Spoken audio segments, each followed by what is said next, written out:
لائق ست تکریم واجب الاحترام برادر اکبر عالمی شہرت یافتہ ثنا خوانی رسول الحاج قاری محمد رضوان خان صاحب، برادر عزیز حضرت مولانا حافظ محمد امین رضوی صاحب، وہ جمیع ذوی الاحترام ذوی الاحتشام باصفا علماء کرام وسلم۔ راہ پرخار ہے کیا ہونا ہے، راہ پرخار ہے کیا ہونا ہے، پاؤں افگار ہے کیا ہونا ہے، دور جانا ہے رہا دن تھوڑا، کوچ تیار ہے کیا ہونا ہے، دل ہمیں تم سے لگانا ہی نہ تھا، اب سفر بار ہے کیا ہونا ہے، اوروں سے چھپ کے کیے جس کے گناہ وہ خبردار ہے کیا ہونا ہے، کل وہاں دید کا دن اور یہاں آنکھ بیکار ہے کیا ہونا ہے، تیرے بیمار کو میرے عیسیٰ غش لگاتار ہے کیا ہونا ہے، اور کیوں رضا کڑتے ہو ہنستے اٹھو جب وہ غفار ہے کیا ہونا ہے۔ کوئی تفصیلی گفتگو کرنے کا ارادہ نہیں، چونکہ عشاء کا وقت بالکل قریب سے قریب تر ہے، اور مجھے یہ حکم ہے کہ عشاء کا وقت جیسی شروع ہو میں اپنی گفتگو کو تمام کروں۔ اللہ پاک کی بارگاہ میں دعا ہے کہ اللہ رب العزت جس آیہ کریمہ کی تلاوت کی گئی ہے اس کے متعلق مجھے حق کہنے اور آپ سب کو حق سن کر اس پر عمل کرنے اور اسے عام کرنے کی توفیق عطا فرمائے۔ بحیثیت مسلمان ہر مومن کا یہ عقیدہ ہے کہ یہ دنیا ایک سرائے فانی ہے، اس دنیا میں ہمیشہ رہنے کے لیے نہیں آئے۔ اللہ کے حبیب صلی اللہ علیہ وآلہ وسلم نے دنیا کی زندگی کو کیسے تشبیہ دی؟ اللہ کے حبیب علیہ الصلوۃ والتسلیم فرماتے ہیں دنیا اور آخرت میں تقابل کیا ہے، دنیا اور آخرت کے درمیان کیا فرق ہے؟ تو اللہ کے حبیب غیب داں نبی صادق و مصدوق صلی اللہ علیہ وآلہ وسلم ارشاد فرماتے ہیں اگر کسی سمندر کے اندر انگلی ڈبو کر کے نکالا جائے تو انگلی پر جتنی تری آتی ہے بس اتنی حیثیت دنیا کی ہے اور آخرت کی حیثیت سمندر کی طرح ہے۔ بتاؤ کہاں انگلی کی تری اس کی حیثیت کیا ہے اور کہاں سمندر جو کبھی خشک نہیں ہو سکتا، جس کو کوئی کنارہ نہیں ملتا۔ اس کا مطلب یہ ہے آخرت باقی رہنے والی ہے۔ قرآن کہتا ہے وَالْآخِرَةُ خَيْرٌ وَأَبْقَىٰ کہ آخرت بہتر بھی ہے، اس دنیا سے بہت بہتر ہے آخرت، اور کبھی ختم ہونے والی نہیں ہے، آخرت ہمیشہ باقی رہے گی۔ ایک مقام پر اللہ کے سچے نبی صادق و مصدوق صلی اللہ علیہ وآلہ وسلم ارشاد فرماتے ہیں کہ اللہ اکبر، انسان دنیا میں مسافر کی طرح ہے، جیسے مسافر راستہ چلتا ہے اور چلتے چلتے تھک جاتا ہے، اس کے بعد کسی درخت کے نیچے تھوڑی دیر سستاتا ہے اور اس کے بعد اپنا سفر پھر شروع کر دیتا ہے، اسی طرح ایک انسان یہ دنیا میں مسافر کی حیثیت سے ہے۔ اللہ اکبر، آخرت باقی رہنے والی ہے، آخرت ہمیشہ ہے، آخرت کا آرام ہمیشہ ہے، اس لیے آخرت کی تیاری کرو۔ قرآن کہتا ہے یا ایھا الذین آمنوا اتقوا اللہ ولتنظر نفس ما قدمت لغد واتقوا اللہ ان اللہ خبیر بما تعملون۔ اے ایمان والو، اللہ سے ڈرو اور قیامت کے دن کے لیے، میدان محشر کے لیے، روز جزا کے لیے کیا بھیج رہے ہو، کیا روانہ کر رہے ہو، اس سلسلے میں فکر کرو۔ کیا تیاری کی ہے آخرت کی، کیا تیاری کی ہے آخرت کی، کیا تیاری کی ہے آخرت کی، اس سلسلے میں غور کرو، فکر کرو۔ واتقوا اللہ، اور اللہ سے ڈرو، ان اللہ خبیر بما تعملون، اور اللہ تمہارے اعمال کی خبر رکھتا ہے، رات کو کیا کر رہے ہو جانتا ہے، دن کو کیا کر رہے ہو جانتا ہے، دماغ میں کیا چل رہا ہے جانتا ہے، دل میں کیا سوچ رہے ہو جانتا ہے، کاروبار کیا کر رہے ہو جانتا ہے۔ علیم بذات الصدور ہے، اس کی شان یہ ہے کالی رات میں، بدلی کے موسم میں، کالے پتھر پر جو چونٹی چلتی ہے اس کی آواز بھی وہ اپنی شان کے مطابق سنتا ہے، اس سے کچھ چھپا ہوا نہیں ہے۔ دوسروں کے درمیان اپنے آپ کو خود ساختہ متقی بنانے والوں، اس کے بارگاہ میں جب تک متقی نہیں کہلاؤ گے کامیابی میں اثر نہیں آئے گی۔ دنیا سے تقوی اور پرہیزگاری کی سند لینے والوں، لباس بدل کر، داڑھیوں کی تراش خراش بدل کر، ٹوپیوں کا انداز بدل کر ہم دوسروں کے درمیان تو متقی بن سکتے ہیں، اس کی بارگاہ میں تقوی اتنا آسان نہیں۔ وہ ارشاد فرماتا ہے ایک مقام پر، اور کیا تم اللہ کی بارگاہ میں اپنا تقوی ثابت کرنا چاہتے ہو جبکہ وہ تمہاری حیثیت کو جانتا ہے؟ میرے آقا صلی اللہ علیہ وآلہ وسلم کے دیوانوں، آئیے اللہ اکبر، ہم مسافر ہیں، ہمارے سفر کے 6 حصے ہیں، ہمارے سفر کے 6 حصے ہیں، ہم مسافر ہیں۔ ہمارا پہلا سفر شروع ہوتا ہے اللہ اکبر عالم امکان کا، اللہ اکبر پیدائش کا سلسلہ شروع ہوتا ہے۔ علامہ ابن الجوزی 6 سفر کی گھاٹیاں بیان کرتے ہیں، آئیے ذرا اس کا جائزہ لیتے ہیں۔ ہم کہاں کھڑے اس کے بعد غور کرتے ہیں، ہم کہاں کھڑے اس کے بعد سوچتے ہیں۔ اللہ اکبر، مٹی سے لے کر خمیر تک ہمارا پہلا سفر ہے، خمیر تک ہمارا پہلا سفر ہے، یہ پہلا سفر ہمارا ہے۔ پھر باپ کی پیٹھ سے لے کر ماں کے پیٹ تک دوسرا سفر ہے، ماں کے پیٹ سے لے کر دنیا میں آنے تک تیسرا سفر ہے، دنیا کے بعد قبر کا، دنیا سے قبر کا تیسرا چوتھا سفر ہے، اور قبر سے حشر کا یہ 5واں سفر ہے، اور میدان محشر سے ٹھکانہ ہوگا، یا تو جنت میں جاؤ گے یا جہنم میں جاؤ گے، یہ 6واں سفر ہے۔ 6 منزلیں ہیں، سفر کر کے آگے بڑھنا ہے، آدھا سفر طے ہو چکا ہے۔ اب ذرا دل کے کانوں سے گفتگو سننا، پھر کہتا ہوں کوئی خطاب نہیں، صرف اپنے دل کی باتیں آپ کے دل کے دروازے تک۔ 6 منزلیں ہیں، سفر کے 6 حصے ہیں، سفر کی 6 گھاٹیاں ہیں۔ 3 سفر طے کر چکے ہو، مٹی سے خمیر تک کا سفر طے ہو گیا ہے، اس کے بعد باپ کی پیٹ سے ماں کے پیٹ تک کا سفر طے ہو گیا ہے، ماں کے پیٹ سے دنیا میں آنے تک کا سفر بھی طے ہو گیا ہے، آدھی منزل پار ہو چکی ہے۔ اور اب وہ جو 3 مرحلے تھے سفر کے، اس میں عمل کی ضرورت نہیں تھی، اس میں کوشش کو دخل نہیں تھا، اس میں کاوش کو دخل نہیں تھا، لیکن اب یہاں سے اعمال کا سلسلہ شروع ہو رہا ہے۔ اللہ اکبر، جب قبر میں پہنچیں گے تو وہاں کی کامیابی اعمال پر ہے، محشر میں پہنچیں گے وہاں کی کامیابی اعمال پر ہے، اور پھر محشر سے اٹھ کر جنت و جہنم میں جائیں گے وہاں کی کامیابی بھی اعمال پر ہے۔ ایمان اول، اس کے بعد اعمال۔ قرآن کہہ چکا ان الابرار لفی نعیم وان الفجار لفی جحیم، اللہ نے نیکوں کے لیے جنت تیار کر رکھی ہے، اور فاسق اور اللہ رب العزت کے نافرمانوں کے فاسقوں کے لیے جہنم کا عذاب تیار کر رکھا ہے۔ اللہ اکبر، یاد رکھنا اب تک عمل کا معاملہ نہیں تھا، مٹی سے خمیر تک آئے، عمل کا کوئی عمل دخل نہیں، پھر اس کے بعد باپ کی پیٹ سے ماں کے پیٹ تک آئے، اپنی عمل کا کوئی عمل دخل نہیں، اس کے بعد باپ کی پیٹ سے ماں کے پیٹ تک، ماں کے پیٹ سے دنیا تک، یہ 3 سفر کے مرحلے طے ہو گئے۔ اب آگے کی منزل ہے اللہ اکبر، دنیا میں آ کر دنیا کی رنگ ریلیوں میں ڈوب گئے،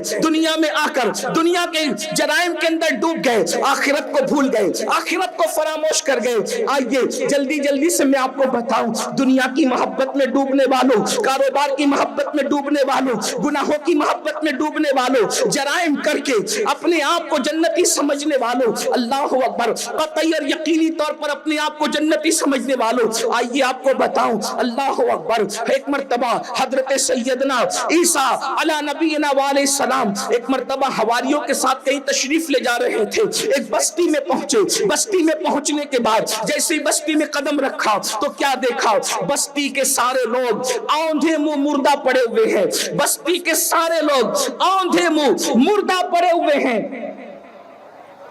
بستی کے سارے لوگ آندھے منہ مردہ پڑے ہوئے ہیں۔ ان کی یہ حالت دیکھی اللہ کے پیغمبر حضرت سیدنا عیسیٰ علیہ السلام جو روح اللہ ہے، کلمت اللہ ہے، آپ نے فرمایا اللہ اکبر، اللہ نے ان کو بطور عذاب مار ڈالا، ان کو بطور سزا مار ڈالا، یہ ہلاک ہو گئے، برباد ہو گئے، تباہ ہو گئے۔ اللہ اکبر، حضرت سیدنا عیسیٰ علیہ السلام کے حواریوں نے کہا اے اللہ کے پیغمبر، ہم جاننا چاہتے ہیں اللہ نے ان کو آندھے منہ مار کر کے ڈال دیا، اللہ اللہ ان پر اللہ کا عذاب آ گیا، یہ رسوا ہو گئے، یہ ذلیل ہو گئے، اس کی وجہ کیا ہے؟ ہم وجہ جاننا چاہتے ہیں۔ آئیے، اللہ اکبر، اللہ کے پیغمبر حضرت سیدنا عیسیٰ علیہ السلام نے رب کی بارگاہ میں ہاتھ اٹھا دیے، مولا یہ میرے حواری جاننا چاہتے ہیں ان کو یہ سزا کیوں ملی، سزا ملنے کی وجہ کیا ہے؟ تو اللہ رب العزت کی طرف سے وحی آتی ہے، اے میرے پیارے عیسیٰ جب رات ہو جائے تو رات کی تاریکی میں آپ آواز لگانا، یہ خود تمہیں بتائیں گے کہ ان کو یہ ہونے کی وجہ کیا ہے، ان کی ذلت کی وجہ کیا ہے، عذاب آنے کی وجہ کیا ہے، ان کو اوندھے منہ مار کر کے ڈالنے کی وجہ کیا ہے۔ رات کا انتظار ہونے لگا، حضرت سیدنا عیسیٰ علیہ السلام ایک ٹیلے پر چڑھتے ہیں، ٹیلے پر چڑھنے کے بعد آپ نے آواز لگائی، اے بستی والو یہ بتاؤ کہ تم ذلیل کیوں ہوئے، اللہ کے عذاب کا شکار کیوں ہوئے، اللہ نے تمہیں عذاب میں گرفتار کیوں کیا؟ اللہ اکبر، پورے وہ جو مردے اوندھے منہ پڑے ہوئے تھے ذلیل اور رسوا ہو کر کے، ان میں سے ایک آواز آئی، اے اللہ کے پیغمبر عیسیٰ علیہ السلام دراصل بات یہ ہے ہمارے رسوا اور ذلیل ہونے کی وجہ یہ ہے کہ ہم دنیا کی محبت میں گرفتار تھے، ہم دنیا کی محبت میں مبتلا تھے۔ اللہ اکبر، مال جوڑ جوڑ کر رکھنے والوں، قرآن کہتا ہے الہاکم التکاثر حتی زرتم المقابر، ہلاک کر دیا تم کو مال کی طلب نے، یہاں تک کہ تم قبروں کے گڑے تک پہنچ گئے، قبر کے منہ تک پہنچ گئے۔ اللہ اکبر، قرآن کہتا ہے الذی جمع مالا وعددہ، مال کو جوڑ جوڑ کے رکھنے والوں، آج کیا ہے؟ اس قوم کو اللہ رب العزت نے جو عذاب میں گرفتار کیا، پہلی چیز دنیا کی محبت۔ اپنے دلوں کو ٹٹولو، صرف داڑھی اور ٹوپی پر پوری جنت کے خواب دیکھنے والوں اپنے دلوں کو ٹٹولو۔ دلوں میں کیا ہے؟ میں داڑھی ٹوپی کا مذاق نہیں اڑا رہا ہوں، داڑھی کی اپنی حیثیت ہے، ٹوپی کی اپنی حیثیت ہے، لیکن بتاؤ کیا دلوں میں دنیا نہیں بس رہی ہے؟ بلکہ میں تو یہ کہنا چاہتا ہوں بنی اسرائیل کے دل میں بچڑے کی جتنی محبت تھی اس سے زیادہ محبت آج میری قوم کے دل میں پیسے کی ہے، مال کی ہے، دنیا کی ہے۔ کیوں؟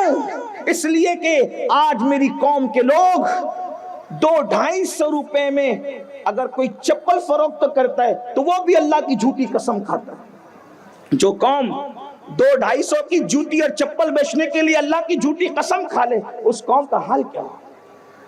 سود کے دھندے ہو رہے ہیں، ہر سال عمرہ کو بھی جانا ہے، سود کا دھندا بھی کرنا ہے، ہر سال حج بھی پڑھنا ہے اور اس کے بعد کرپشن بھی کرنا ہے۔ سوچو تو صحیح، حج تو تبدیلی کا نام ہے، حج تو انقلاب کا نام ہے، حج تو بدلی کا نام ہے، مقبول حج کی نشانی تبدیلی ہے، انقلاب ہے۔ آج دلوں کے اندر کیا چل رہا ہے؟ دنیا دنیا دنیا، اور یاد رکھو دنیا کتنا سجائے تصویر ہے، ایک ہے ادنا اور ادنا کے بعد بھی پھر دنیا۔ دیکھیں یعنی کہ دنیا کتنی ذلیل ہے، اس کے نام میں ذلت ہے۔ اگر یہ ادنا بھی ہوتی تو بھی ادنا تھی۔ ایک ہے اعلیٰ، اچھا ہمارا نبی سارے اونچوں میں اونچا سمجھئے جسے اونچا ہمارا نبی جس نے ٹکڑے کیے ہیں کمر کے وہ ہے نور وحدت کا ٹکڑا۔ سبحان اللہ سبحان اللہ سبحان اللہ۔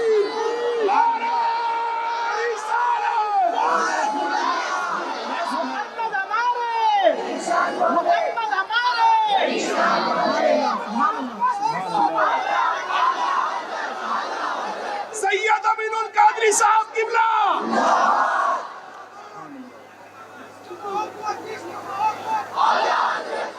دنیا کیا ہے؟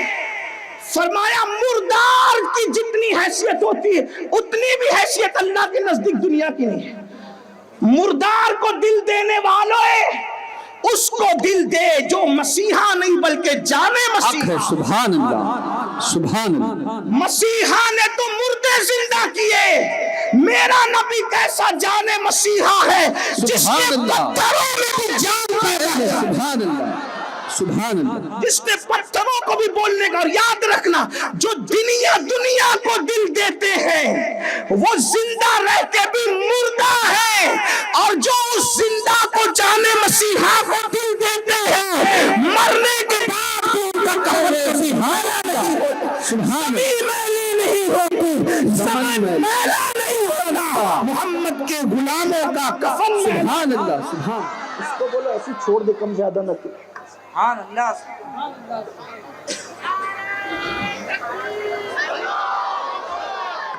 مائک کو اس کے حال پہ چھوڑ دو، وہ کم زیادہ نہیں کرے، اس لیے کہ ہمارے آنے پر پھر مائک کا بھی امتحان ہو جاتا ہے۔ سبحان اللہ ہاں تو اس کو نا آپ میں چلاتا ہوں تو کم کر دیتے ہیں، ایسا نہیں کرے، اس کو چھوڑیں، اس لیے کہ یہ بولے گا تو میں بھی بولوں گا، اور اگر یہ چپ ہوگا تو بھی بولوں گا۔ کیا بات ہے، سبحان اللہ سبحان اللہ۔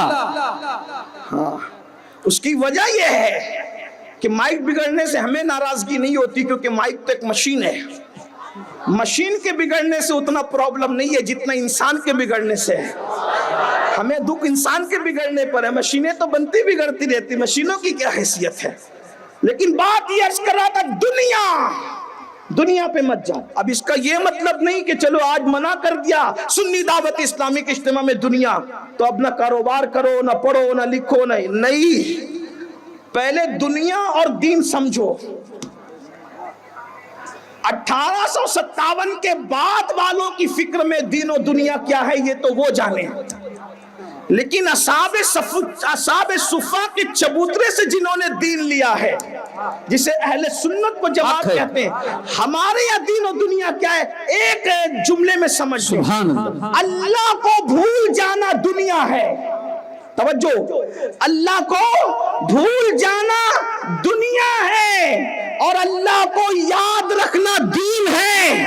اگر بازار میں بیٹھ کے بھی خدا یاد ہے تو تیری تجارت بھی دین ہے، اور نماز میں خدا کو بھول گیا تو تیری نماز بھی دنیا ہے۔ دین اور دنیا کا فرق یہ ہے، عشق اگر تیرا نہ ہو، میری نماز کا امام، میرا رکوع بھی حجاب، میرا سجود بھی حجاب۔ بہت سارے نمازی بھی دنیا دار ہے، اور بہت سارے مال تجارت بیچنے والے بھی دیندار ہے۔ پتہ چلا اللہ کو یاد رکھنا دین، اللہ کو بھول جانا یہ دنیا۔ اب اگر کوئی کالج میں اللہ کو یاد رکھتا ہے تو کالج بھی اس کے لیے دین ہے، ناپتے تولتے وقت اللہ کو یاد رکھتا ہے، اللہ کو نہیں بھولتا، اس کا ناپنا تولنا بھی ثواب میں شمار ہے۔ اس لیے یہ نہیں کہ اب سب دکانیں بند کر کے اللہ کی راہ میں، اللہ کی راہ کیا ہے؟ حضور کی غلامی اللہ کی راہ ہے، حضور کے غلاموں کا نقش قدم اللہ کی راہ۔ میرے امام کہتے تیرے غلاموں کا نقش قدم راہ خدا، وہ کیا بہک سکے جو یہ سراغ ہے۔ سبحان اللہ سبحان اللہ۔ اسی لیے سنی دعوت اسلامی یہ نہیں کہتی مال چھوڑو اور چلو، اسکول چھوڑو اور چلو، ہم یہ نہیں، ہم یہ کہتے ہیں اسکول بھی پڑھو، مدرسے بھی پڑھو، تجارت بھی کرو، اور پھر جو وقت بچے اس کو اللہ کی راہ میں، دین کی راہ میں لگاؤ، کیونکہ اللہ کو یاد رکھ کر اسکول پڑھنا، تعلیم حاصل کرنا، تجارت کرنا یہ بھی دنیا نہیں بلکہ یہ بھی دین کا حصہ ہے۔ کرو تجارت، اللہ کو یاد رکھو، نہ بھولو، اس لیے کہ اگر تجارت دنیا ہوتی تو انبیاء تجارت نہ کرتے۔ حلال مال کمانا بھی دین کا حصہ ہے، بلکہ اللہ کے رسول علیہ السلام نے ارشاد فرمایا حلال کماتے کماتے جو تھک جاتا ہے اور پسینے کے قطرے ٹپکتے ہیں اور تھک کر وہ شام کو آتا ہے تو گناہوں سے ایسے پاک ہو جاتا ہے جیسے ماں کے پیٹ سے ابھی پیدا ہوا۔ سبحان اللہ سبحان اللہ۔ تجارت بھی کرو، پڑھو لکھو بھی۔ ہم تو یہ کہتے ہیں سنی دعوت اسلامی تو ادارے بھی قائم کر رہی ہے۔ ابھی آپ نے دیکھا یہ منظر، ہمارے اسکول کے بچے فارغ ہوئے الحمدللہ، ہیرا اسکول کے بچے بچیاں فارغ ہوئے۔ پڑھو، بہت پڑھو، بلکہ تمہارے مولائے کائنات فرماتے ہیں تمہارے ماں باپ نے تمہیں جتنا پڑھایا اس سے زیادہ تم اپنی اولاد کو پڑھاؤ۔ اگر حافظ قرآن بن گئے تو صرف حفظ پہ اکتفا مت کرو، عالم بنو، عالم بنو تو بن گئے تو اسی پہ اکتفا مت کرو، مفتی بنو، محقق بنو، محدث بنو۔ اسی طرح دنیا کی فیلڈ میں اگر ڈی ایڈ کیا ہے بہت اچھی بات ہے، اچھی ڈگری ہے، پھر اس کے آگے کی ڈگریاں کرو، ماہر بنو، لوگوں کے لیے قابل رشک بنو. میڈیکل کی فیلڈ میں اگر BUMS کیا ہے, اس ممبر سے بار بار یہ بات کہی گئی ہے, BUMS کی ڈگری بھی ہمارے نزدیک کوئی چھوٹی نہیں, اچھی بات ہے, اسی پہ اکتفا مت کرو اور آگے کی ڈگری حاصل کرو, کیونکہ ستاروں کے آگے جہاں اور بھی ہے, ابھی عشق کے امتحان اور بھی ہے. تو شاہی پرواز ہے کام تیرا, تیرے سامنے آسماں اور بھی ہے. ہر ڈگری اچھی ہے لیکن آگے بڑھو, آگے بڑھو, آگے بڑھو. 5 وقت کی پڑھتے تھے اسی پہ اکتفا مت کرو, اجتماع سے جا کر تہجد بھی پڑھو. تہجد پڑھتے تھے پھر اسی میں اشراق اور چاشت بھی شامل کرو. رمضان شریف کے روزے رکھتے تھے اسی پہ اکتفا مت کرو, 13, 14, 15 کے روزے بھی رکھو. یعنی دنیا کے ظاہری معاملات میں بھی ترقی کرو اور مذہب کی عبادات کے معاملے میں بھی ترقی کرو, اسی پہ رکنا نہیں. پہلا زینہ منزل نہیں ہوتا, آگے بڑھتے جاؤ, جتنا آگے بڑھو گے اتنی ترقی ہوگی. بعض لوگوں کو یہ لگتا ہے کہ ہم اپنی قوم کو کہتے ہیں کہ یہ اچھا نہیں, وہ سب اچھا, لیکن حضور کے غلامی کے ساتھ اچھا, اللہ کے ذکر کے ساتھ اچھا, اللہ کی یاد کے ساتھ اچھا. تو جلدی جلدی چلتے ہیں, وقت ختم ہونے پر آتا ہے. عرض کر رہا تھا کیا جواب آیا, اے عیسیٰ ہم دنیا کی محبت میں مبتلا تھے. اب ٹٹول لو دنیا کی محبت کس کس کے دل میں ہے. میں کوئی صاحب کشف آدمی نہیں, میں تو ایک ادنا مسلمان, حضور کا ادنا غلام, اور غلاموں میں سب سے آخری درجے کا گرا پڑا آدمی. لیکن غور کرو, دنیا کی محبت, دنیا کی چاہت. اور پھر دوسری بات اس نے جو وجہ کی بیان کی, کہا اے عیسیٰ ہم دنیا کی محبت میں مبتلا تھے. اور نمبر 2 ہم بدکاروں کی پیروی کرتے تھے. کس کی پیروی کرتے تھے؟ بدکاروں کی. اب یہاں تھوڑا سا ایک عرض کرنا ہے, توجہ چاہتا ہوں نوجوانوں کی. عیسیٰ علیہ السلام کے دور کے جو بدکار رہے ہوں گے وہ اتنے بدکار نہیں تھے جتنے آج کل کے بدکار ہیں. کیوں؟ کیونکہ عیسیٰ علیہ السلام کی امت میں, ان کے قوم میں انٹرنیٹ نہیں تھا نا. یہ ہنسنے کی بات نہیں, لیکن غور کرنا, اس دور میں فلموں کا تصور نہیں تھا نا, گندی فلموں کا تصور. اس وقت زیادہ سے زیادہ بدکاری کیا رہی ہوگی, زنا کرتے تھے, مرد کے ساتھ بدفعلی کرتے تھے. آج تو اللہ کی پناہ جو نوجوان لڑکوں سے سننے میں آتا ہے, وہ جو رپورٹ دیتے ہیں کہ کیا گندگی ہے, انٹرنیٹ کا جنگل کیا ہے. کل 35 سال کا نوجوان لڑکے اور لڑکیاں جو چیز جانتے نہیں تھے, 16-17 سال کے لڑکے لڑکیاں بعض ایسے کہ وہ سب کچھ اس سے گزر کر کے آگے بڑھ چکے ہیں. یہ صورتحال بہت دردناک ہے. اب سوچو, عیسیٰ علیہ السلام کے ظاہری دور میں وہ لوگ کہہ رہے ہیں ہم بدکاروں کی پیروی. بدکار نہیں تھے, بدکاروں کو فالو کرتے تھے, ان کی پیروی کرتے تھے. غور کریں, یا ان کی پیروی کے اندر بدکاری میں آگے بڑھتے تھے. اب آپ غور فرمائیں کہ بدکاروں کی پیروی کریں تو آندے منہ مار کے ڈال دیے جائیں. آج یہ 31 نائٹ منانے کا تصور کس کا ہے؟ نیکوکاروں کا ہے؟ نہیں, بدکاروں نے نکالا. ناشتہ کون ہے, گاتا کون ہے, شراب کون پیتا ہے, زنا کون کرتا ہے؟ میں سمجھتا ہوں سال بھر میں اتنی بدکاری نہیں ہوتی جتنی ایک رات میں 31 نائٹ کے نام پر بدکاری ہوتی ہے. آپ اس کا حصہ بنو گے, بدکاروں کی پیروی کرو گے, ہم اس کا حصہ بنیں گے. آپ مجھے بتائیں, ہم لوگ 31 منانے والے نہیں ہیں, ہم تو میلاد مصطفیٰ منانے والے ہیں. جن کے مقدر میں میلاد مصطفیٰ نہ ہو وہ جہاں چاہے جائیں, ہم تو میلاد مصطفیٰ والے ہیں. اور میلاد مصطفیٰ بھی مقدر سے نصیب ہوتا ہے, اس لیے کہ یہ وہ عیدوں کی عید ہے. خدا جس کے مقدر میں لکھ دیتا ہے خوش نصیبی, اسی کو اس کی توفیق عطا کرتا ہے. دلوں کے گلشن مہک رہے ہیں, یہ کیف کیوں آ جا رہے ہیں, کچھ ایسا محسوس ہو رہا ہے. حضور تشریف لا رہے ہیں تاکہ تاریخ ولادت کو نہ بھولے نسلیں. جشن میلاد نبی ہوئی مناتے رہیے, نثار تیری چہل پہل پر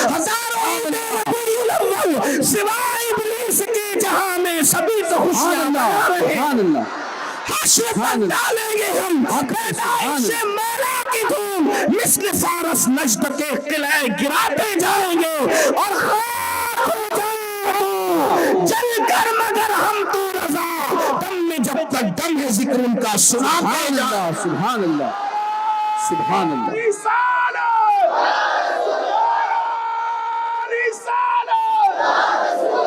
انہوں نے کہا بدکاروں کی پیروی کرتے تھے. بدکاروں کی پیروی نہ کرو. ہمارے یہاں کوئی کانسیپٹ نہیں ہے 31 کا 31 دسمبر کا کوئی. اور پھر شراب کے حوالے سے زنا کے حوالے سے نشے کے حوالے سے بدکاروں کی پیروی نہ کرو. ان پہ جو عذاب آیا اس قوم پر 2 چیزیں دنیا کی محبت اور بدکاروں کی پیروی. تو حضرت عیسیٰ علیہ السلام نے پوچھا یہ جو دوسرے لوگ ہیں پڑے ہوئے وہ کیوں نہیں بولتے, تو ہی بول رہا ہے؟ کہ حضرت وہ نہیں بول سکیں گے کیونکہ فرشتوں نے ان کے منہ کو آگ کی لگام سے باندھ دیا ہے. یہ دنیا ہے, دولت کے نشے میں چاہے جتنی رنگریلیاں کر لو. یہ دنیا ہے, مال کے نشے میں چاہے جتنی ادمات کر لو. یہ دنیا ہے, جوانی کے نشے میں چاہے جتنی عیاشی اور آوارگی کر لو. مگر یاد رکھنا میرا اللہ فرماتا ہے ان بطش ربک لشدید, تیرے رب کی پکڑ بڑی سخت ہے. اس لیے بدکاروں کی پیروی نہ کرو, نیکوکاروں کی پیروی کرو. اور اس امت کا جو سب سے بڑا نیکوکار ہے اسے دنیا صدیق اکبر کہتی ہے. اس امت کا سب سے بڑا نیکوکار, اس امت کا سب سے بڑا نیکوکار دنیا انہیں صدیق اکبر کہتی ہے. صدیق اکبر کیا ہے؟ جب تک رسول اللہ زمین پر تھے صدیق برابر ساتھ لگے رہے, بے سائے جسم کے ساتھ سائے کی طرح ابو بکر لگے رہے. اور آج بھی اگر مزار رسول دیکھنے کی سعادت ملے تو یوں لگتا ہے بے سایہ جسم کے ساتھ ابو بکر سائے کی طرح لگے تھے. اور مزار میں بھی ایسے سورے یوں لگتا ہے کہ مزار میں بھی مزار صدیق سائے کی طرح. سبحان اللہ سبحان اللہ سبحان اللہ سبحان اللہ سبحان اللہ سبحان اللہ. میرے امام کہتے ہیں سادین کا قران ہے سبحان اللہ سبحان اللہ. سادین کا قران ہے پہلو امام ہے. جرمٹ کیے تارے تجلی قمر کی ہے, محبوب ربی اکبر اس سبز قبہ میں پہلو میں جلوگاں آقو کو عمر. سبحان اللہ. نعرہ تکبیر, نعرہ رسالت, مصطفیٰ کا ہم سفر, مصطفیٰ کا ہم سفر. گلی گلی نکل گئے, گلی گلی نکل گئے, نعرہ حیدری. لوگ سوچتے ہوں گے کہ میں نے یہ کیسے کہہ دیا سبحان اللہ کہ اس امت کا سب سے بڑے نیکوکار ابو بکر صدیق ہے. میں نے کہا حضور فرماتے ہیں, آقا ارشاد فرماتے پوری امت کا ایمان ایک پلڑے میں رکھا جائے. اور ایک بات یہی بتا دوں, حضور کے اس فرمان کو روایت کرنے والے مولا علی ہیں. یہ جو بیچ کے چھڑبئیے ہیں یہ اپنی بات کریں, سبحان اللہ. سچوں کی بات یہی ہے جو کی جا رہی ہے. سبحان اللہ. مولا کائنات روایت کر رہے ہیں کیا پوری امت کا ایمان آقا فرما رہے ایک پلڑے میں رکھا جائے, اور ابو بکر صدیق کا ایمان ایک پلڑے میں رکھا جائے تو سب کے ایمان پر ابو بکر صدیق کا ایمان بھاری ہوگا. سبحان اللہ سبحان اللہ. ایسے نیکوکار کی پیروی کرو جو کہتا ہے کہ آنکھیں میری ہو دیدار یار کا. ایسے نیکوکار کی پیروی کرو. آقا فرماتے ہیں کہ جس نے احسان کیا سب کے احسان کا بدلہ چکا دیا گیا سوائے ابو بکر کے. اللہ میری طرف سے قیامت میں ابو بکر کو احسان کا بدلہ عطا فرمائے. اور فرمایا میری امت پر واجب ہے کہ ابو بکر کے احسان کا شکریہ ادا کرتی ہے. اس لیے آپ کو یہ بھی خیال ہونا چاہیے یہ مہینہ جمادی الاخر کا مہینہ, اس کی 22 تاریخ سیدنا صدیق اکبر کے وصال کی تاریخ ہے. ہمیں یہ بھی صدمہ ہے, افسوس ہے کہ 11ویں منانے والی قوم 22 جمادی الاخر کو آخر صدیق اکبر کی فاتحہ کیوں نہیں کرتی. آپ کے 11ویں منانے پہ ہمیں خوشی، ہم خود بھی مناتے ہیں، ہمارے باپ دادا مناتے ہیں اور ہر مہینے کی مناتے ہیں، لیکن آپ سے کہتے ہیں بے شک غوث پاک کی 11ویں کرو، منع نہیں ہے، لیکن سرکار غوث پاک کی عظمت اپنی جگہ، غریب نواز کی عظمت اپنی جگہ، کرتے رہو، مخدوم سمنا کی عظمت اپنی جگہ کرتے رہو، لیکن جس نے رسول اللہ کی آواز پر سب سے پہلے لبیک کہا تھا بڑی عمر والوں میں، اس کی 22 تاریخ کو سنیوں کی مسجد خالی رہے، ایسا نہیں ہونا چاہیے، جس کے لیے حضور فرمائیں کیا کہ میری امت پر واجب ہے کہ ابو بکر کے احسان کا شکریہ ادا کرے۔ ہم نے کیا کیا ان لوگوں کے ساتھ؟ صدیق اکبر کا دن آیا سناٹا، فاروق اعظم کا دن آیا سناٹا، عثمان غنی کا دن آیا سناٹا، مولا علی کا دن آیا سناٹا، کیا ہو رہا ہے؟ امام حسن کا دن آیا سناٹا۔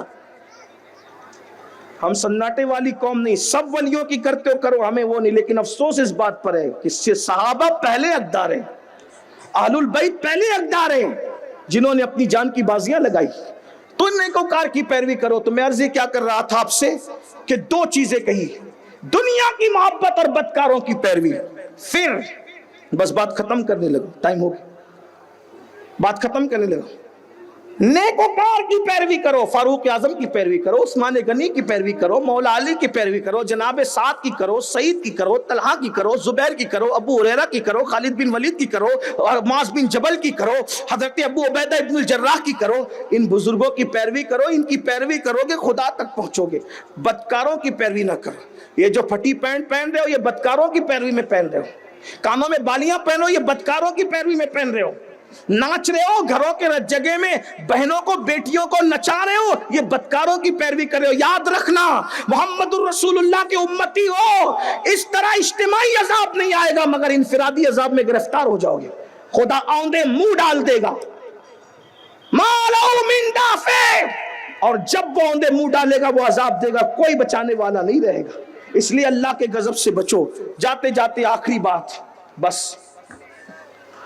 سرکار عیسیٰ علیہ السلام نے کہا تو بول رہا ہے، یہ کیوں نہیں بولتے؟ کہا کہ ان کے منہ اللہ نے آگ، فرشتوں نے اللہ کے حکم سے آگ کی لگام سے کس دیا، یہ بول نہیں سکتے۔ کہا پھر تو کیوں بول رہا ہے؟ کہا میں ان میں سے نہیں تھا، میں ان میں سے نہیں تھا، لیکن عذاب میں اس لیے گرفتار ہو گیا کہ جب عذاب آیا تو میں ان کی صحبت میں بیٹھا ہوا۔ توجہ کرنا، اس سے پتا چلا تاش کے پتے والوں کی صحبت سے بھی بچو، شراب اور نشہ کرنے والوں کی صحبت سے بھی بچو، صحابہ اور اہل بیت کو گالیاں دینے والوں کی بھی صحبت سے بچو، رسول اللہ کی توہین کرنے والوں کی صحبت سے بھی بچو۔ بلکہ میرا عنوان وہ نہیں ہے، لیکن بات آگئی تو ایک بات عرض کروں، شفا شریف میں قاضی ایاز لکھتے ہیں ایک مر رہا تھا مرنے والا، اس کی زبان پہ کلمہ نہیں آ رہا تھا، لوگوں نے کہا تیری زبان پہ کلمہ کیوں نہیں آ رہا ہے؟ تو کہا میں صدیق اکبر اور فاروق اعظم کے گستاخوں کے ساتھ بیٹھتا تھا اور وہ گستاخی میں مجھے اکساتے تھے۔ اس نے گستاخی نہیں کی کہ صرف صحبت میں بیٹھتا تھا۔ سوچو جو صدیق و فاروق کے گستاخ کے ساتھ بیٹھے، مرتے وقت اس کی زبان پہ کلمہ نہیں آتا، جو رسول اللہ کے گستاخ کو سمدی بنائے۔ خاندیش والوں بہت ناز ہے اپنی سنیت پر، تو ذرا اس پہ بھی غور کرو۔ جو صحابہ کے گستاخ، شیخین کے گستاخ کی صحبت میں بیٹھے، جب مرتے وقت اس کی زبان پہ کلمہ نہیں آ رہا ہے، تو جو رسول اللہ کا گستاخ ہو، جو اس کو بیٹی دے اس سے بیٹی لے، مرتے وقت اس کی زبان پہ کلمہ کیسے آئے گا؟ آپ کیا سمجھتے کہ یہ مولویوں کا ہے معاملہ؟ روٹی مولوی صرف جنت میں جائے گا، تو نے نہیں جانا؟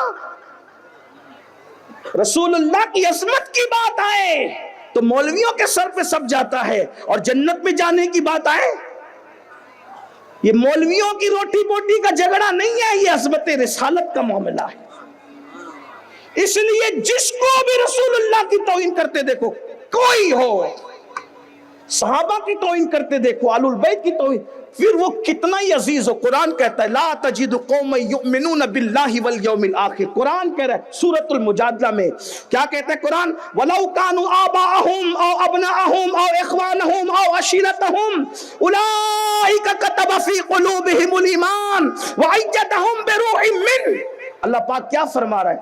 کتنا ہی عزیز ہو، باپ ہو، بھائی ہو، رشتہ دار ہو، سب سے دوریاں ہو، اگر وہ رسول اللہ کا گستاخ ہے تو کیا ملے گا؟ کیا ملے گا؟ اولئک کتب فی قلوبہم الایمان، اس کے انعام میں اللہ تمہارے دلوں پر ایمان نقش کر دے گا، ایمان کی مہر لگا دے گا۔ وَأَيَّدَهُمْ بِرُوحٍ مِّنْهُ، اور جبریل کے ذریعے سے تمہاری مدد کرے گا۔ اس سے پتا چلا کہ غیر اللہ سے مدد مانگی جا سکتی ہے، اور غیر اللہ بھی مدد کر سکتا ہے اذن اللہ کے ساتھ، ورنہ اللہ نے یہ نہیں کہا نا کہ میں تمہاری مدد کروں گا۔ اللہ کی تو ہر جگہ مدد ہے ہی، وہ کہتا ہے کیا؟ وَأَيَّدَهُمْ بِرُوحٍ مِّنْهُ، جبریل کے ذریعے سے تیری مدد کی جائے۔ تو جب جبریل مدد کر سکتے ہیں تو جانے جبریل کو مدد، سبحان اللہ، سبحان اللہ۔ اور امداد کے لیے جب سدرا سے زمین پر مدد ہو سکتی ہے تو مدینے سے مدد کیوں نہیں ہو سکتی؟ سدرا دور ہے یا مدینہ دور ہے؟ اور سدرا والے کی طاقت اور مدینے والے کی طاقت کتنی ہے؟ ارے جب سدرا والا اور مدینے والا دونوں ساتھ ساتھ چلتے ہیں تو سدرا والے مدینے والا سدرا والے، سبحان اللہ، نعرہ تکبیر، امین کے بازو کہا دامن کرا نگاہ چھپی امید ٹوٹی نگاہ حسرت کے ولولے، نعرہ تکبیر، نعرہ رسالت، عظمت مصطفیٰ، سبحان اللہ، طاقت مدینے والے، سبحان اللہ۔ اور پھر مقام تو دیکھو، سدرا والے کا سر مدینے والے کے تلووں میں، کیا بات ہے، سبحان اللہ۔ اور اس تلوے کا جلوہ بتاتے ہوئے بریلی کا کلندر کہتا ہے تاج روح قدس کے موتی جسے سجدہ، سبحان مقام سدرا ہے، سدرا پہ مکین سدرا ہے، مکین سدرا کے سر پہ تاج ہے، اور اس تاج کے اوپر موتی ہے، اور وہ موتی مدینے والے کے تلووں کو سجدہ کروا۔ لاؤ نہ کوئی ایسی ہستی، وہ ہمارا نبی ہے، وہ ہمارا نبی، گزر جائے تو انقلاب آئے، گزرے جس راہ سے وہ سید والا ہو کر، رہ گئی ساری زمین انبر سارا ہو کر، اور رخ انور کی تجلی جو قمر نے دیکھی، رہ گیا بوسدے نقش کف پا ہو کر، اور چمن طیبہ ہے وہ باغ کہ مرغ سدرا برس و چہکے ہیں جہاں بلبل شیدا ہو۔ کس کی مدد آ رہی ہے؟ جبریل کے ذریعے مدد تو اللہ کر رہے، حقیقت میں امداد اللہ کے ذریعہ جبریل ہے۔ جب جبریل ذریعہ بن سکتے ہیں تو مدینے والے کی طاقت کا عالم کیا، اور ان کی طاقت کا عالم کیا ہے؟ جہاں جبریل پر بچھاتے ہیں وہ بازو پکڑ کے گزار دیتے ہیں، یہ ان کی طاقت ہے۔ اہل صراط روح امی کو خبر کریں، جاتی ہے امت نبوی فرش پر کریں، اور پھر کہتے ہیں کہ پل سے اتارو راہ گزر کو خبر نہ ہو، جبریل پر بچھائیں تو پر کو خبر نہ ہو۔ وَأَيَّدَهُمْ بِرُوحٍ مِّنْهُ وَيُدْخِلُهُمْ جَنَّاتٍ تَجْرِي مِنْ تَحْتِهَا الْأَنْهَارِ، صرف مدد نہیں ہوگی، کہا تمہیں جنت میں داخل کرے گا اللہ جس کے نیچے نہریں جاری ہے، خالدین فیہا، اور اس میں ہمیشہ رہو گے، اور پھر سب سے بڑا انعام رضی اللہ عنہم ورضوا عنہ، اور پھر اللہ تمہیں کیا کرے گا؟ وہ اللہ سے راضی، اللہ ان سے راضی، اور پھر اور بڑی بات اللہ پاک ارشاد فرماتا ہے اولئک حزب اللہ، وہ اللہ کی جماعت بن جائیں گے، اللہ ان کو اپنی جماعت میں شامل کر لے گا، پھر یعنی اس کو کسی جماعت کی ضرورت نہیں، وہ اللہ کی جماعت میں شامل ہوگا۔ اور پھر کیا کہتا ہے؟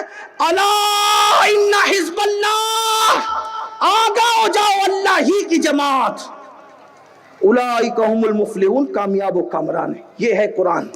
تو میں بات یہ عرض کر رہا تھا، بدکاروں کی پیروی نہ کرو، ان کے ساتھ بیٹھنے سے بچو، تو اس نے جواب دیا ان کے منہ میں تو آگ کی لگام ہے، وہ بول نہیں سکتی اس لیے میں بول رہا ہوں. اور پھر کیا کہ میں تو آ گیا تھا مفہوم کے طور پہ, صاحب حلیہ اس کو لکھ رہے ہیں, میں تھوڑا تصرف کے ساتھ سمجھانے کے لیے تشریح کے ساتھ بیان کر رہا ہوں. میں آیا اور عذاب میں گرفتار ہو گیا, اور پھر کہتا ہے کہ اللہ نے مجھے جہنم کے کنارے پہ لٹکا دیا ہے, اب میں نہیں جانتا کہ میں نجات پاؤں گا یا جہنم میں ڈال دیا جاؤں. یہ گنہگاروں کی صحبت کا نتیجہ ہے.